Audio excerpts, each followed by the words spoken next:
Let's talk about how every Donald Trump complaint delivered in recent days is an admission of his own incompetence. And then let's talk about how we should deal with Donald Trump the minute after Joe Biden is sworn in as president. Because justice matters.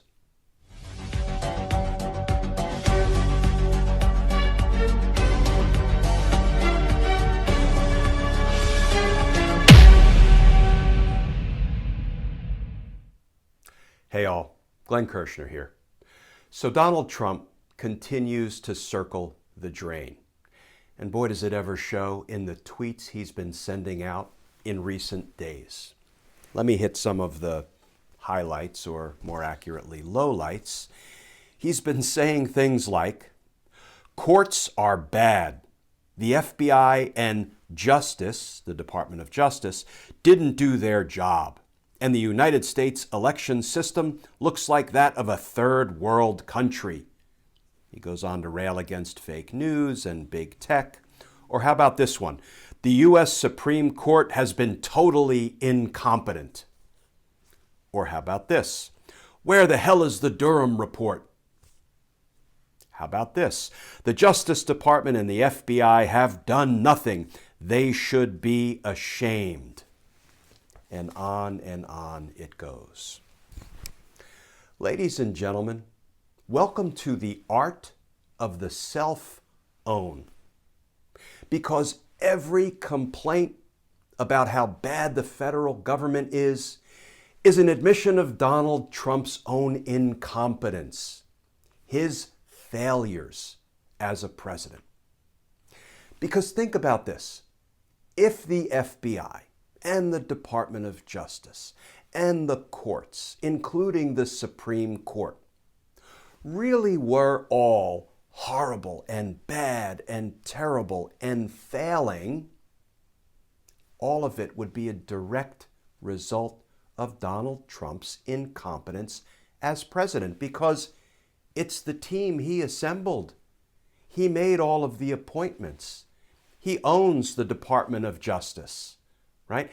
He is responsible, more so than any other president in history, for the quality of the courts, including the Supreme Court, because as we all know, Mitch McConnell has crammed down America's throats an unprecedented number of federal judges, including many who were rated not qualified by the American Bar Association. Donald Trump's every complaint is an admission of his incompetence. It's the art of the self-own. And I was trying to think of an appropriate analogy, and here's what I came up with. The Washington football team, right, used to be the Washington Redskins. Fortunately, they moved away from that name. They're now known as the Washington football team. And the owner of the Washington football team is a guy named Dan Snyder. And if Dan Snyder complained and whined and criticized every day the Washington football team, saying they are horrible, they're terrible, they're incompetent, they're awful. Well, it's the team that Dan Snyder put together. So it would be the art of the self-own by Dan Snyder. It would be an admission that he was really lousy at putting together a professional football team. Let me talk about one other thing, moving away for a moment from how Donald Trump just owns himself, his incompetence, his failures. He virtually brags about it by criticizing the federal government. I just don't think he knows he's doing it. But let me talk about one other thing, because in recent days, there has been something of a rising chorus of voices, understandably, saying we just don't want to have to listen to Donald Trump anymore after Joe Biden is sworn in as president on January 20th. We don't want to hear him prattling on, complaining and whining. We don't want to hear his tantrums. We want it to stop. We want him to go away. We're tired and we're done. Now, that is clearly an understandable urge to want to be done listening to Donald Trump whining, complaining, finger pointing, prattling on. But here's the thing, folks. After Joe Biden is sworn in as our next president, Donald Trump will not go away. Donald Trump will continue to prattle on. He will continue to assault us every day with his voice, with his whining, with his complaining, with his tantrums. And sadly, he will have a platform to do it.